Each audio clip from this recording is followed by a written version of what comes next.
Bonjour. J'ai trois passions dans la vie, le judo, l'art digital et la photographie. Je vais vous parler de la plus ancienne qui est la photographie.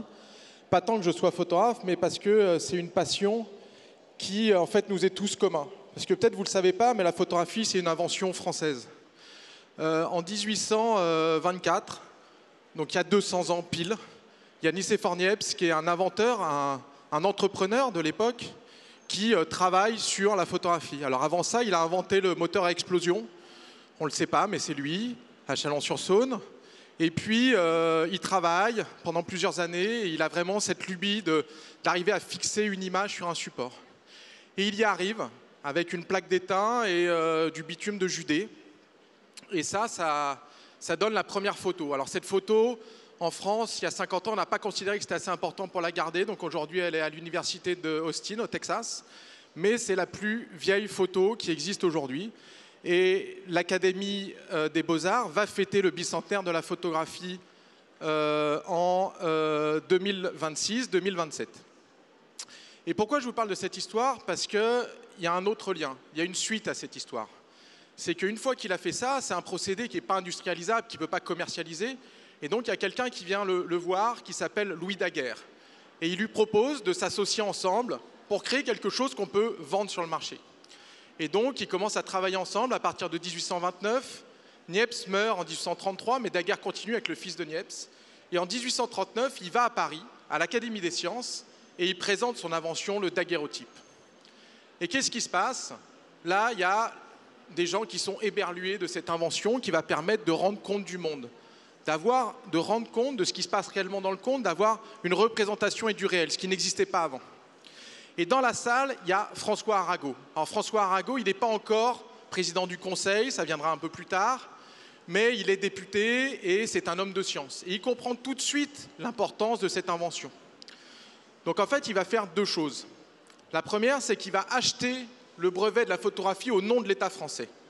Et la photographie devient une propriété de l'État français. Et il fait une deuxième chose, quelques mois après, c'est qu'il décide d'offrir ce brevet au monde. Et donc du coup, ça devient la première open innovation au monde. Et ça, c'est un progrès. Parce que d'un coup, ça va permettre trois choses.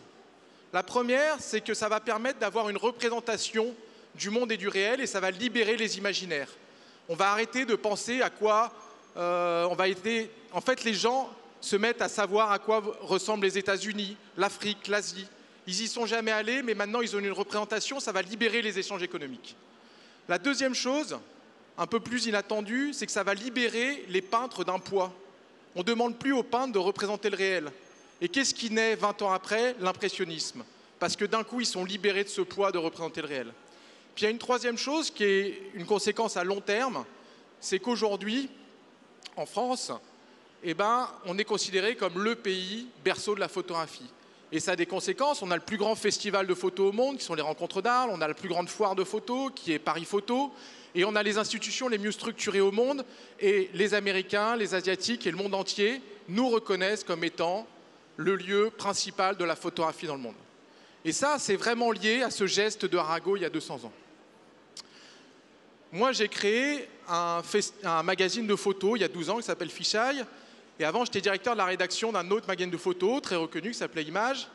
Et je suis parti parce qu'à un moment, on ne publiait que des artistes connus ou reconnus. Et à un moment, pour voir les regards émergents arriver, il fallait que je bouge les frontières, mais j'avais beau demander à ma rédaction de le faire, il y avait une réticence.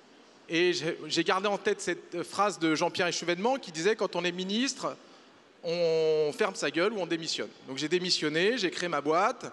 Et Fisheye est devenu, en 12 ans, le magazine leader au niveau français. On a une très belle reconnaissance internationale. On a un hashtag qui a été utilisé plus de 2 millions de fois sur Instagram par une communauté qui veut qu'on les repère et qu'on les publie. Mais on ne s'est pas arrêté là, puisqu'on a aussi monté une partie production. On a fait toutes les photos pour les Jeux Olympiques cet été. On va faire l'exposition pour la mairie de Paris sur les Jeux Olympiques qui ouvrent en décembre. Et puis, on travaille pour énormément de gens. Aujourd'hui, on est 50, on fait pas loin de 10 millions d'euros de chiffre d'affaires. Mais tout ça, ça a été possible parce qu'à un moment, on a libéré cette créativité.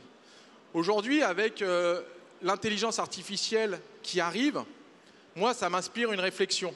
cette notion de progrès et d'open innovation. C'est qu'aujourd'hui, pour former les modèles d'IA, qui sont principalement détenus par des boîtes privées américaines et chinoises, eh ben, on utilise des bases de données qui sont souvent publiques. Et donc, du coup, on vient pomper de la donnée publique qui a été formée par des générations, par des actes généreux, par des gouvernements, et finalement, qui est notre bien commun. Et ce bien commun, il est reprivatisé.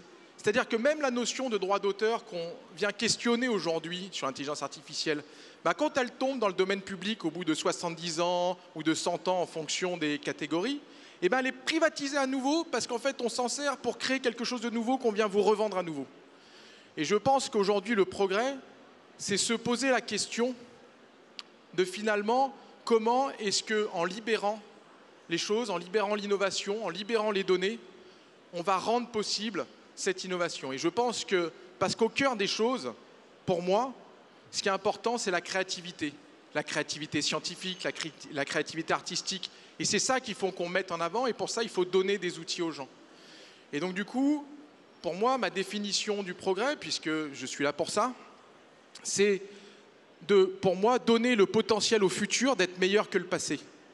C'est de se dire que, finalement, l'audace, la générosité, ça vaut mieux que les brevets et la privatisation. Alors, je ne suis pas contre la privatisation. Je pense juste que d'ouvrir, même dans l'entrepreneuriat, ça rapporte plus de richesse collective, humaine et même personnelle que si jamais on cherche à tout garder pour soi. Et je pense que c'est vraiment le message que je voulais vous donner aujourd'hui, parce que chez Fisheye, en tout cas, c'est ce qu'on a voulu faire. Ça marche, c'est très empirique, mais en tout cas, à notre petite échelle, notre petit laboratoire, je vous garantis que ça marche. Merci beaucoup.